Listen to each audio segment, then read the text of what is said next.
Good morning. I'm delighted to be here to talk to you about transportation systems and sustainable transportation this morning. And I want to start with a question. I'm wondering how many of you engaged in some sort of travel to get here today? Bicycle, walk, car. Does anybody travel to get here?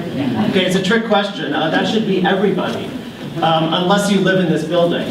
So it's the separation of activities in urban space. So our origins, our destinations, our homes, jobs, schools, churches, workplaces, this separation of activities that urban planners worry about, and how people are going to travel to get to those places. So travel is really a critical part of our everyday lives. Sometimes it's unpredictable, unquantifiable, difficult to model. So this sort of work is quite a challenge.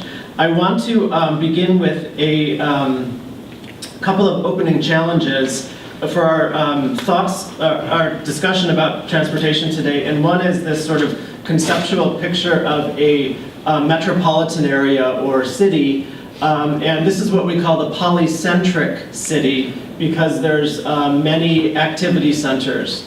And this complicates travel. So maybe in the early part of the 20th century, the main type of commuting happened from the suburbs or the outer parts of the city to the center city. Everyone sort of took a similar pattern.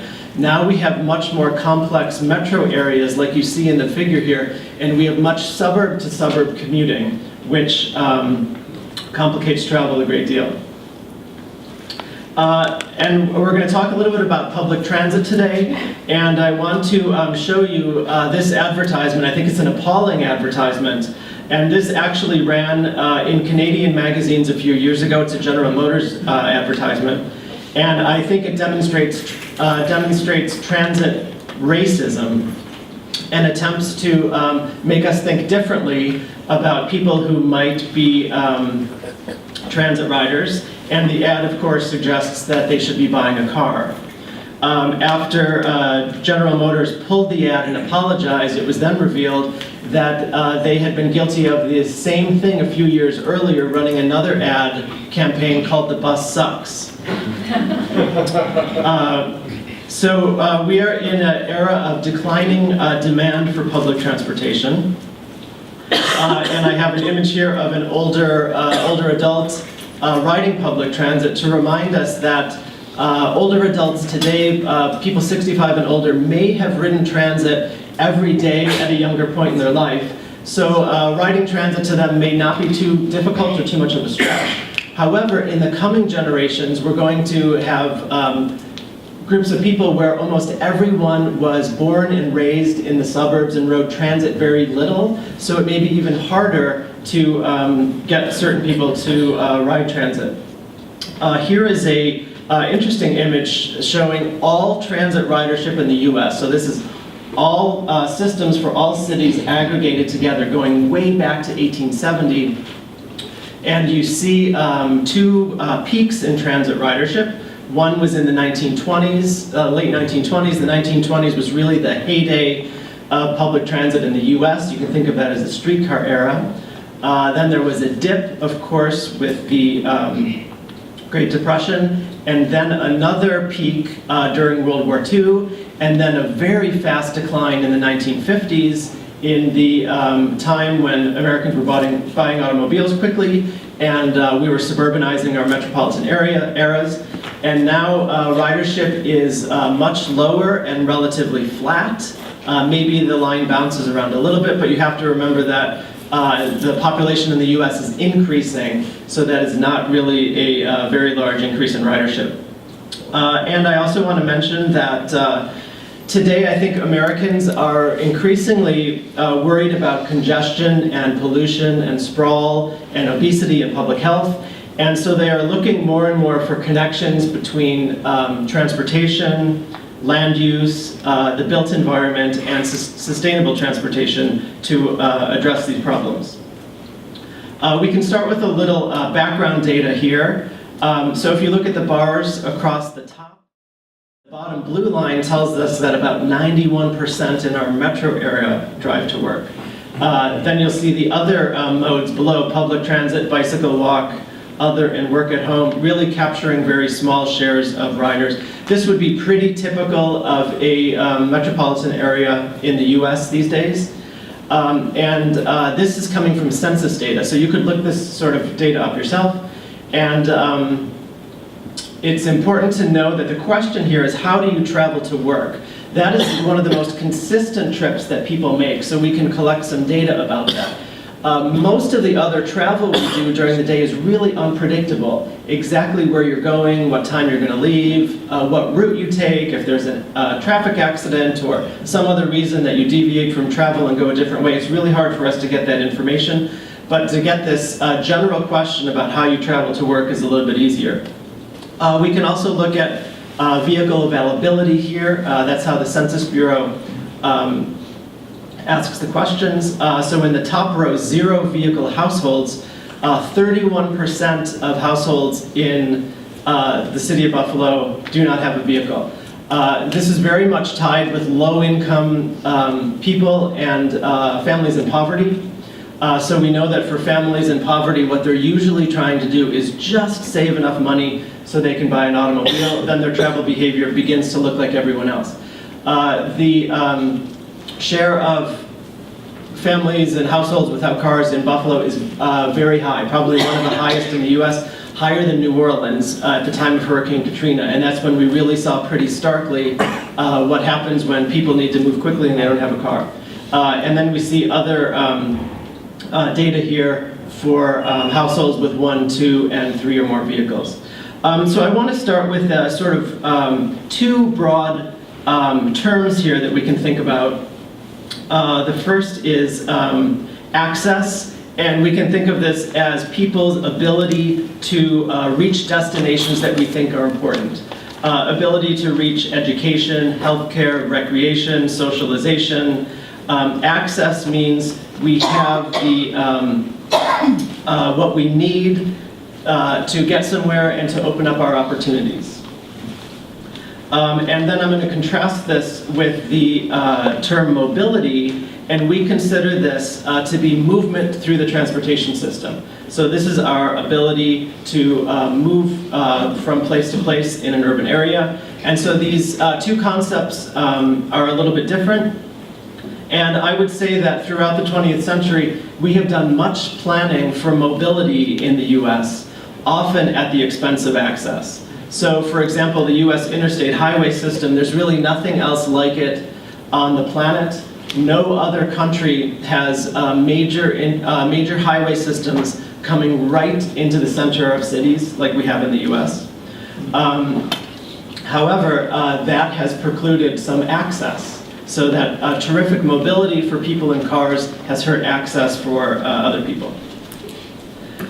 So often I tell my students to, when they're considering a transportation challenge or question or problem, to ask these questions. Does this project improve access? Does it improve mobility? Are the 2 working together, or are they not working together so well?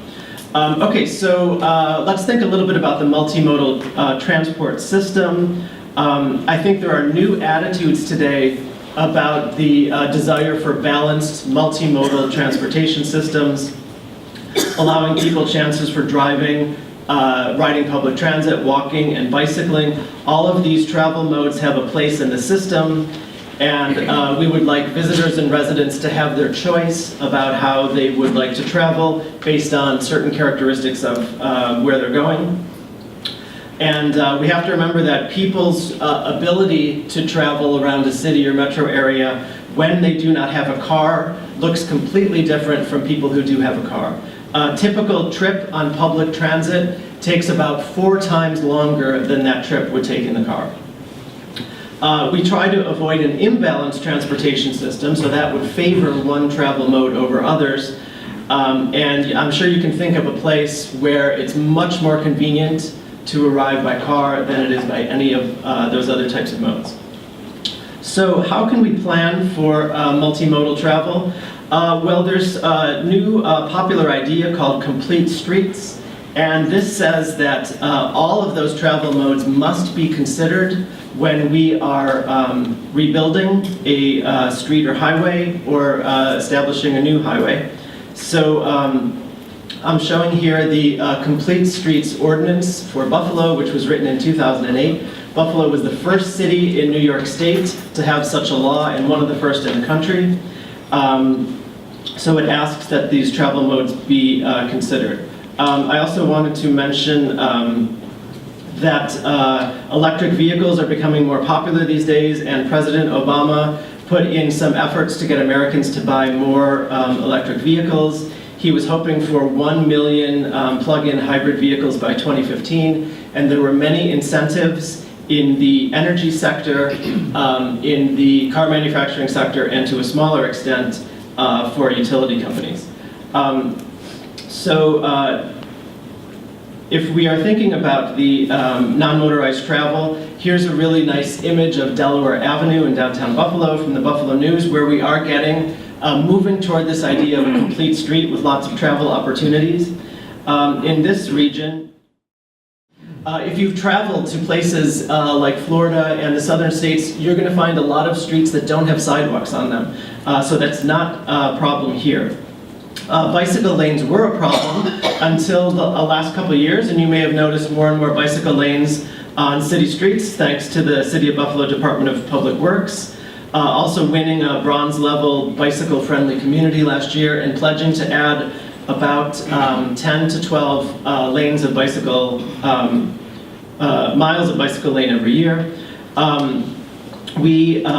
I started by saying that we have a sort of poor image of public transit. However, we do have a robust public transit system in our city with a very large bus network and our metro rail system. If you haven't heard of it, you might want to look for a book called The High Cost of Free Parking by Donald Shoup. How many of you regularly drive to work? So leave your hand in the air if you pay to park at work. Okay, that looks like it's about maybe 10% of people, which sounds about right. So there's lots of free parking in the US. This image is from about 10 years ago. It was a front page story on the Buffalo News, and it's showing in orange and red the surface and parking lots in downtown Buffalo. I don't think it's changed too much time over the years. But we have lots of free parking in the US. Donald Shoup calls that a matching grant for driving. So someone is paying for the parking at the end of the trip, not you, so it makes it a little more easier to think about driving for that trip. This cost of free parking, though, is rolled into other costs and services. So when we park for free at Burger King, we're probably paying a higher price per burger to support that parking, but people who arrive on a bicycle or by public transit are subsidizing people who are getting free parking. Here's another example of the parking availability in Buffalo. So I want to mention the Buffalo Green Code, which you may be learning a little bit about in this course, is intended to address some of these transportation imbalances. So it envisions vibrant communities and neighborhoods in Buffalo that are connected by sustainable transport, and I think the concepts in the Green Code are going to do a really good job at that. Transportation planning institutions in this region, there's lots of ways to get involved in the planning process. There are many working groups and citizen groups in the major transportation planning agencies, the NFTA, the GBNRTC, that's our local metropolitan planning organization, and the local governments. The City of Buffalo has a pedestrian and bicycle planning committee. The NFTA has a citizens advisory committee. Another way you could get involved is site plan review. If there is a project near where you live or work, you may be notified about a site plan review. That would give you a chance to take a look at development proposal, and you can ask yourself, are the travel modes given equal balance in reaching this site, and can we do a better job planning for transportation? There are also advocacy organizations, Go Bike Buffalo, the Citizens for Regional Transit. In the introduction, Bart mentioned Dump the Pump and Bike to Work, so these are all really good transportation events. So I'll end with three possible policy paths we could see moving forward. I think one is to improve the automobile city. So this means we could sort of say that public transit really isn't going to work anymore. Let's close it down and buy everybody a car and really improve the automobile city. You might not like that one. The second would be to return to the streetcar city. So here we want to build back up the public transit systems, try to de-emphasize the automobile wherever we can, get everybody on buses and trains. This is a real picture from San Francisco in about the 1890s. It looks a little bit harrowing to be on the outside of the vehicle, but it reminds us of the intense demand there was for public transit at one time. So we've got two choices there, two policy paths. But policy path number 3 is that in the US we try to do both. So we subsidize the automobile system, cars and driving, and then we complain that people want to drive too much and they're congesting our cities. We also subsidize public transit at the same time, so we don't do a good job with those two. Normally I would have ended my talk there, but in the last few years I do see some better movements towards multimodal transportation planning. The younger generation, what they're calling the millennial generation and then the homeland generation born in the 1990s, recent data tells us that they want to drive less, they are driving less, and they like riding public transit because it gives them more time to be on Facebook and networking and socializing and working while they travel. So there is some movement towards people actually hoping to drive less. Some resources for you. The Victoria Transport Policy Institute is a place where you can get lots of information about travel and transportation and some state-of-the-art research. And locally, you can get information about transportation data and projects on the website of the GB NRTC. Thank you very much.